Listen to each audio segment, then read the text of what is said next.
여러분, 그리스도인은 어떻게 살아가야 할까요? 그리스도인은 하나님께서 이 세상 가운데 특별한 사명을 준 사람이고, 특별한 생명을 준 사람이고, 특별한 삶을 살아갈 수 있도록 세기를 연 사람들입니다. 그들은 이 세상과 버타며 살아가서도 안 되고, 분명한 하나님께서 그들에게 허락하신 색깔을 비추면서 살아가야 합니다. 이렇게 살아가기 위해서 우리에게 중요하게 필요한 것이 무엇일까요?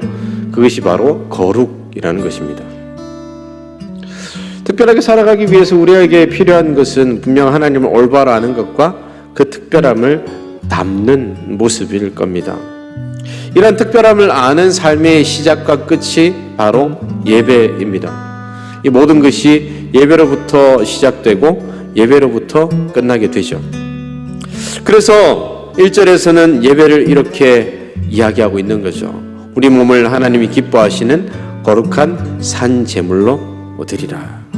구약시대는 흠없고 정결한 소나 양을 각을 떠서 피를 빼고 더러운 것들을 제거하고 제단에서 불태워 드리는 제사였습니다. 그런데 사도 바울은 이러한 제사를 우리의 살아있는 몸으로 드려야 한다고 말합니다. 그리고 우리의 몸을 들이대 태워서 하나님께서만 받으셨던 그 제사처럼 우리의 삶을 하나님께서만 받으시도록, 하나님께서만 기뻐하시도록 하나님께만 집중하는 삶의 모습 그대로 드려야 한다고 말하고 있습니다. 이것이 바로 삶으로 드리는 제사입니다. 그리고 사도 바울은 이어서 2절에서 이렇게 사는 삶 속에서 드리는 예배가 구체적으로 무엇을 뜻하는지 2절에서 가르쳐주고 있습니다. 그 첫 번째는 함께 따라합시다. 이 세대를 본받지 않는 것입니다. 우리는 시대를 거스르는 사람으로 살아야 합니다. 물론 우리가 이 세상 속에 두 발을 붙이며 살아가죠. 그래서 세상의 영향을 받게 되어 있습니다. 그럼에도 불구하고 이 세상의 가치관과 이 세상의 논리에 적셔져서 세상의 방법대로 살아가서는 안 됩니다. 이 세상이 추구하는 것과 그리스도께서 원하시는 것이 다르기 때문입니다. 세상은 무엇을 원하고 있습니까? 자신의 욕심을 채우는 것을 가장 중요한 목표로 삼고 있죠. 그런데 여러분, 그리스도께서 원하시는 것은 무엇입니까? 예수님께서 이 세상에 오셔서 말씀하셨던 가장 중요한 것은 바로 하나님의 나라입니다. 물질적인 풍요로움이 그들 가운데 채워져 있지 않더라도 하나님의 나라가 온전히 회복되어지면 그 물질을 뛰어넘은 하나님의 은혜가 그 삶을 힘있게 하고 그 삶을 평안하게 하고 그 삶을 행복하게 한다는 거죠. 두 번째, 마음을 새롭게 함으로 변화를 받는 겁니다. 한번 따라합시다. 마음을 새롭게 함으로 변화를 받으라.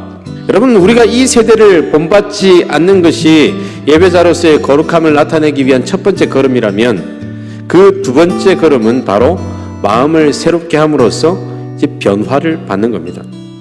이 세대를 본받지 않는 것만으로는 부족합니다. 만약 우리가 아무런 변화 없이 현재의 모습 그대로라면 결국 우리는 이 세대에 삼켜질 겁니다. 이 세상의 방식에 삼켜지고 이 세상이 추구하는 가치관에 함몰되어져 갑니다.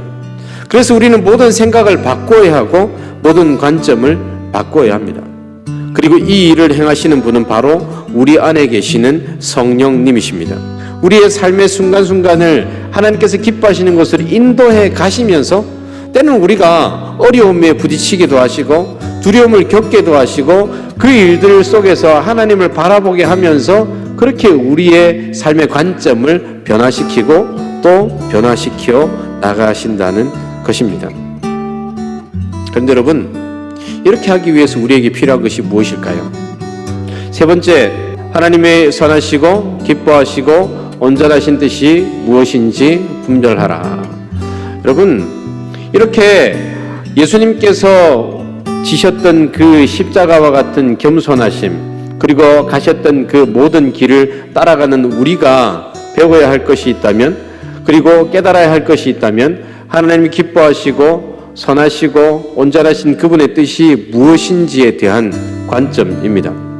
하나님의 백성들인 성도들이 이 세대를 본받지 않고 마음을 새롭게 함으로 변화를 받았을 때 그렇게 변화받는 모습을 계속 이어나가기 위해서도 필요할 뿐 아니라 그렇게 변화되어 나가는 삶의 중심 가운데 세워져야 할 것이 바로 하나님의 뜻인데요.